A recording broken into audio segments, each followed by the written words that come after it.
going to be an unorthodox start. I'm scared. And oop. Okay. Addendum to the Trader Joe's pod. When we went to Trader Joe's, I wore my white beanie because I'm in my Tom Sandoval era. And every time I put it on, my white beanie, I say out loud, you're usually within earshot. I say, this is my Tom Sandoval era. I don't like him, and his voice is annoying. He's entirely annoying, but I like his look of the white beanie, and I look forward to wearing a white beanie at home. We're over Vanderpump. Yeah. We watched the most recent episode, and it's like the Scandival thing brought me in, but there's just not enough there to keep us around. I can't stand anyone on that show. Yeah, they're all annoying. They're gonna milk the Scandival thing for an entire season. First episode, because they're still living together, Tom and Ariana. And so you're like, ooh, this could be something. But they ignore each other. They're on the other side of the house. They're not home at the same time. They communicate through their assistant, which is entertaining. It's fun. It's funny. But yeah, that show is middling, mildly entertaining for a couple episodes. But we watched episode 3 last night, and I was like, oh, okay. Over it. Yeah, but I'm still in my Tom Sandoval. I wear the white beanie. Because when I come home, like I put gel in my hair, but then you make fun of me for putting gel in my hair. You put gel in your hair all the time. Like, I know. right before bed. Yeah. Oh, just at the oddest of times. Yeah. When nobody's going to be seeing you. Yeah. Well, because my hair, like, I just, if there's not gel in it, I hate myself. I hate my appearance. I think I'm so subpar, like Vanderpump Rules. I don't like my face, my style, but I think gel like kicks me up. I'm like Tom Schwartz. But when you're lying in bed, isn't it like crunchy against your head on the pillow? Yeah. Is that uncomfortable? Yeah, it's fine. You're so vain. I am. I'm very, very superficial, but I am in my Tom Sandoval era.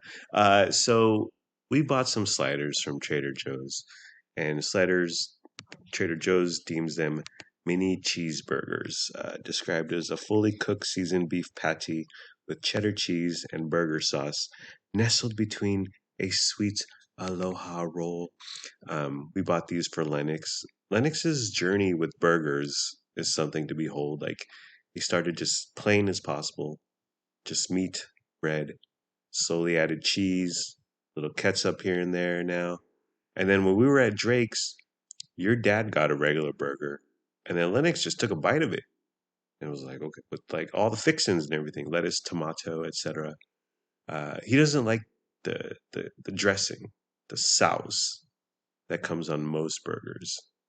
But we're kind of doing this dance with him about bringing him into the world of hamburguesa. That's hamburger in Spanish.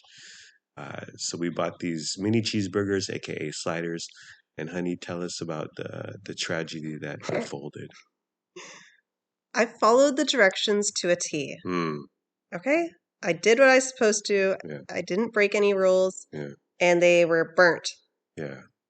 Okay, I hate when directions do this. It says cook 20 to 25 minutes. That's a huge range. I hate when there's a huge range. I range. never know what to do. Yeah. It's so frustrating. So this was my mistake. I went with 25 minutes instead of 20. Okay. So they were burnt to a crisp. Yeah. Yeah. I tend to, like, with microwave veggies, if it says 5.5 minutes to 7 minutes, I go 5. I take off 30 seconds. I've always been in the clear. It's such a risk. It is.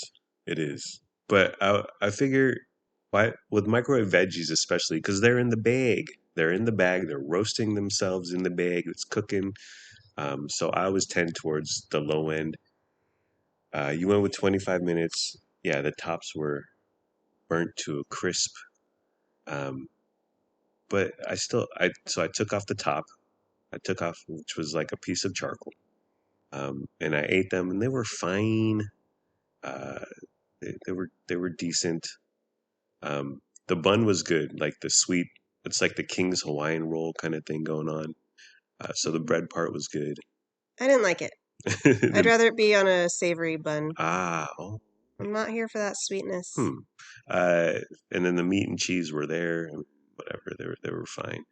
But recently, burning food has befalled me twice. So the most recent time you cooked bacon, like you undercooked it, and then Lennox got mad. Oh, you're risking the ire of the Lennox, honey. And then you recooked it, and then you cooked it too much. So you were like couldn't find the right temperature. Timing is really a challenge to me with cooking. Yeah, I'm yeah, always underestimating or overestimating. yeah. So I took the bacon, just sat there for a little few hours, and then I just took it and threw it in the uh, toaster oven. And I know nothing. I don't know numbers. I don't know time. Microwave directions I can follow, but bacon. Whenever I put something in the toaster oven that doesn't have directions, I just turn it all the way up, and then I put it to 15 minutes, and the temperature all the way up. But the bacon smoke started billowing from the toaster Yes. oven. And it smelled like burnt charcoal in our whole house Yeah, for hours. yeah. I was sending smoke signals saying, "Please help this bacon. Please help this bacon." Um, but you know what? And then so I burnt toast recently also because our toaster goes up to seven. Seven isn't suffice. It's not enough toastage. So I've been doing it twice, and sometimes I remember to eject it before it hits full time. Sometimes I don't. Uh, this particular time, I totally forgot. More smoke billowing, but uh, smoke billowing from the toaster oven, smoke billowing from the toaster, both my fault. Um, like, do we have to? Do we have fire alarms? Yeah. Should I check the battery on those? Yes, we do. Kathy Bailey made sure. Each time I've been like, "Oh, the fire alarm is gonna go off." The fire alarm has never gone off. No, well, we do have high ceilings. Uh, So before the smoke can get up there, we open some oh, windows and redirect it. okay, okay. So the sliders, how are you gonna try? You're gonna do? I say do 19 next time. Oh. Go low, like Should Michelle we Obama. should we even try it again? We go low, they go high. Yes, Okay. yes, because they were good, Okay. and I want Lennox to eat hamburgers because he's an American, Okay. American man. $3 Chuck. Um, you questioned my plan/strategy when I grabbed some wine at Trader Joe's, but my plan/strategy is pretty much always the same across the board when it comes to food items. Uh, I'm overwhelmed by choice. Choice debilitates me. I hate too much selection. It drives me crazy. Like I either buy everything or I buy nothing. Like if I want some Doritos, I either buy the Cool Ranch and the nacho cheese and the spicy nacho and whatever limited time flavor, or I have to say no. I can't do it. I won't. I can't. Don't you have a favorite? And you can get your favorite only? They're all really good. Yeah. Pick one. I can't. I can't. And there's and I just I, you know what? It's like I want this. I have this. What else is out there? I need to know that the Cool Ranch is still okay. The spicy nacho still loves me. The sweet chili, the purple one, is a good time too. But what I usually do, either buy everything or I buy nothing, or I go with the generic/off-brand/in-house uh, route. So $3 Chuck is Trader Joe's wine uh, name brand or whatever. So I know it's cheap, and then I don't have to because I there's so much wine. You were just looking at price tag, weren't you? No, well, no, I went to the in-house generic like at Walmart. I almost always go for the great value because it's cheap and it's dependable. So with $3 chuck, I knew it was cheap, decent, and I could block out all the other 900 wines at Trader Joe's, and it just makes my life easier. It makes my mind at ease. I would have But gone with the cutest or prettiest bottle. that's a strategy I've done before. Like pick the wine by the label. But there's so many labels. The selection for as small a store that Trader Joe's is, Yeah. their wine selection is very large. Yes. Yes. It's too much. Imagine going to Total Wine and More or something. My gosh, it's too much. So in our journey to being aspiring sommeliers, honey. / winos. Yes. I have 2 words for you. Boxed wine. What does boxed wine mean to you in your life? I used to be a boxed wine connoisseur. Mm. That's what I would exclusively buy because it's the best bang for your buck. Mm-hmm. Mm-hmm. You bought the brand, it starts with an F, right? Franzia? Yeah. Yeah. It's like the classic box wine. Yeah. It's still available. Yeah. Box wine to me means my old neighbor down the street when I was a kid, the Lords, Alex Lord is my friend's name, and his parents were very European. They were like French/Italian or something, but they were this couple, this kind of couple that would they could have a glass of wine with dinner every night, but they had boxed wine, and so I vividly remember their boxed wine. And we didn't drink it; we were 11 or 12, but they were open with it, and they enjoyed it. But I remember their boxed wine in their refrigerator. What about like the Carlos Rossi, like the giant glass bottle? Oh, I've Yeah, never bought that. yeah. It looks so You need like a pick. historic, like you're in an old school movie. Yeah, and you're carrying it in a paper bag, and you're walking down a dark alley. And oop. Grandpa Curtis, my stepdad, loves the Carlos Rossi, and he does this amalgamation of Carlos Rossi, Sprite, bunch of ice, Ooh, maybe some 7 Up, how refreshing. some other juice. I'm getting so many ideas. Really? Wine with sparkling water, with a Ooh, bit of garnish. ooh. And then also at the Lord's, so we drank some wine with ice cubes because we're very sophisticated. But they had the thing where it's like they had golf balls, and the golf balls have water in it, so you freeze them, and then they turn into ice, and then you dump them in your wine. Did they actually resemble golf balls? Yeah, they were actually golf balls. Yeah, tiny golf That's balls. fun. I've Yeah, seen various yeah, little cute plastic yeah, reusable ice cubes yeah. They have before. all sorts of fun shapes. But and the thought is to not dilute the wine, but keep it chilled. Uh, I find wine disgusting, so I'm all about just regular ice cubes. We want to dilute it. Yes, exactly. You know what? A dash of soda might be a good idea. Let's give it a try. Like Pepsi? No. Oh, the Like, sparkling soda. yeah, like 7 Up or even Yeah, sparkling water. Just something to kind of yeah. Thin it take out. away that biting wine taste. That's Yeah, terrible. yeah. After last weekend, honey, when we had a little bit of the Shardy and the Merlot, as I like to call it, you declared that you'll be sober till Julian, just in 2.5 weeks. Are you maintaining to that? Are you sticking to that? I don't know. We still have much beer in our fridge, and we got to drink it before Liz and Alan stay over here. Okay. We don't want to tempt them with our vices, honey. The broccolini you cooked, mad bussin'. We needed to floss immediately after eating. We both went straight to the floss. It was like we needed to brush and floss. There was a lot of little shards in our teeths, in between our teeths. But it was definitely a hit for me, anyways. And it was just changed the old Dana Carvey bit just a little to she's sauteing broccoli. She's sauteing broccoli. You said broccoli, not broccoli. She's sauteing broccolini. She's sauteing broccolini. She's sauteing broccolini.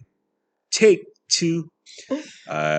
Piquant popcorn is another item we got at our Trader Joe's haul/run. What does piquant mean to you in your life? I have no idea. But what is piquant? Well, according to Trader Joe's piquant popcorn, the differentiator is they put yeast on there. So they got onion powder, garlic powder, salt, pepper, but then there's yeast in there. Is that a draw? Do people want yeast on their popcorn? Well, yeast turns into like a cheese kind of powdery thing. Oh, it's that. Yeah. It's like It's like white. Wow. There's a storm outside. Just kidding. That's our washing machine. Doing my laundry. Beer. And oop. They put nutritional yeast on it, which is like something. It's a cheese substitute, like for vegan dishes. Yes. I get it. Okay. Yes, exactly. And they claim there's some umami flavor tinge or something. I put umami right next to aioli and truffle, whatever. It's made up. It's nonsense. But I did. So I'm a popcorn fiend. I love popcorn. I've bought the celebrity popcorns out there. So if you're just joining us, there's a Jonas Brothers popcorn and there's a D'Amelio popcorn. And if you're old, the D'Amelios are huge on TikTok, Dixie and Charlie. And they sell their popcorns at Walmart. I've purchased both of them because I love popcorn and I love celebrities. Joe Bros and the D'Amelio popcorn, good flavor, but the kernels are lacking. Like they're just not good quality kernels. Same thing with the piquant popcorn. The flavor is fine. The nutritional yeast is it's like all these white cheddar popcorns. Where did all this white cheddar come from? When I was a young man, cheddar was orange. And then all this white cheddar, racial. But the problem with the piquant popcorn is the same thing as with the Joe Rose popcorn, as a D'Amelio popcorn. The kernels suck, dude. Like they're low quality. The flavor is good. And in fact, the D'Amelio popcorn, the flavor is excellent, but it's just lowbrow, cheap popcorn. Skinny Pop and Boom Chicka Pop, and we sometimes get the Popcornopolis, the nearly naked popcorn. Those are like excellent pieces of corn, like corn kernels. I don't know how it works. I don't Premier corn. Yes, but they're soft, they're delicate, they're lilting, but they have a good crunch. They're high quality popcorn, but so many popcorns just go the cheap route. So whatever Skinny Pop and Boom Chicka Pop and Popcornopolis are doing is the way to go. And then the rest of these, get they got the right flavor. Put it on some Skinny Pop. We sit good. And then we also got japchae, or is it japchae? I forget. They're Korean glass noodles. You got this, honey, from the freezer section. We got introduced to japchae by my cousin's husband, Kai, married to my cousin Emily. When we were out in New York, he made japchae, and it was super bussin'. Like, I couldn't stop eating it. He made a huge thing of Korean glass nudes. It was so good. How does the Trader Joe's japchae compare to Cousin Kai? And beware, he's listening. It was surprisingly very good. Yeah. I wasn't expecting much from a frozen Korean Yeah. little dish from Trader Joe's. Yeah. It was very good. I'm going to buy it again next time. Yeah, it was good. Kai's is better. Okay, that is so true. Of course. A few more notes about Trader Joe's. They have the Mike's Hot Honey, which we've gotten but then we don't use it and it goes bad. Yeah, I don't know what to do with hot honey except to put it on pizza. Pizza, right. Let us know in the comment section, what do you put hot honey on? Because I really like it, and I like the idea of it, but it just goes to waste when we buy it. Well, it's one of those condiments that even when we get pizza, we don't think about hot honey because you so rarely use it. And then 2 years later, you're like, oh, this is expired hot honey. But yeah, I don't know. Put it on some japchae or some piquant popcorn. They also have bulgogi, the Korean beef dish.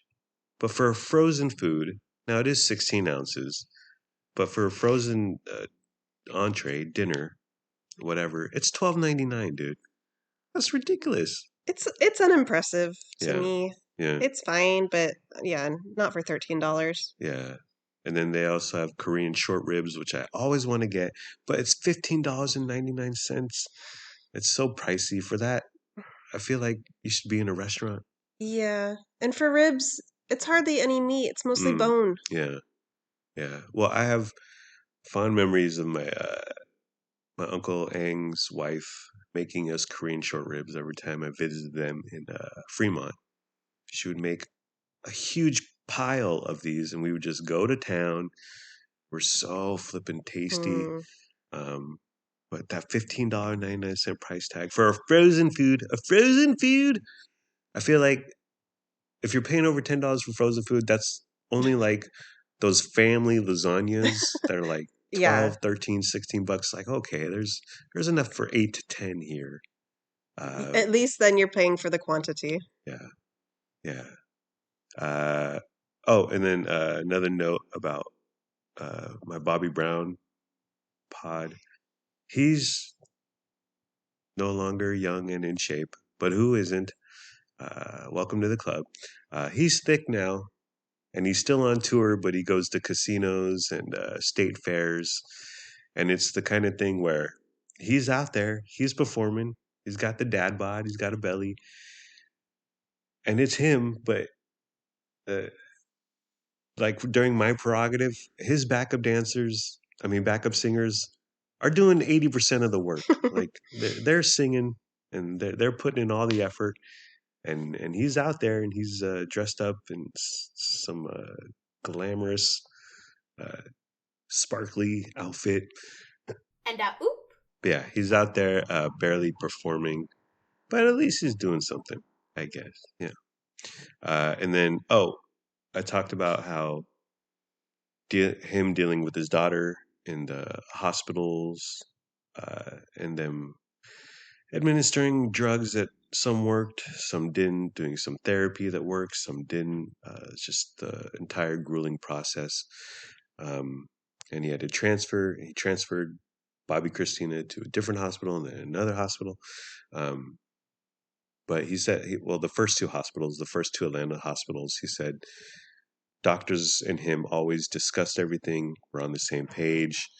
And it reminded me of a quote by your dad, Alan Fisher, who operated Eastlawn, which is a company that runs cemeteries. They're big time in Sacramento. And we were talking about, he tells us stories from his career, from his job. It's a unique gig, to say the least. But I remember him saying that no matter what you do, no matter what options you present or what the family does or just how you handle everything, how you approach everything, your first move is compassion. Like operate everything with compassion because you're dealing with people's dead bodies and grieving people and bereaved and loved ones and all that stuff. So it's a super sensitive topic, but your dad said he always came from the point of compassion, caring, and sympathy and empathy, whichever one is correct, whichever one I should use there. And that's what Bobby Brown stressed with the first two hospitals.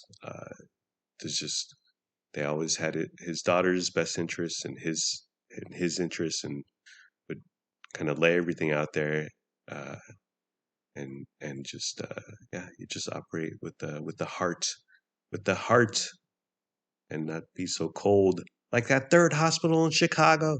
Okay. So, anyways, are we done, honey? Yeah. Okay, we're done. Oh, bye bye.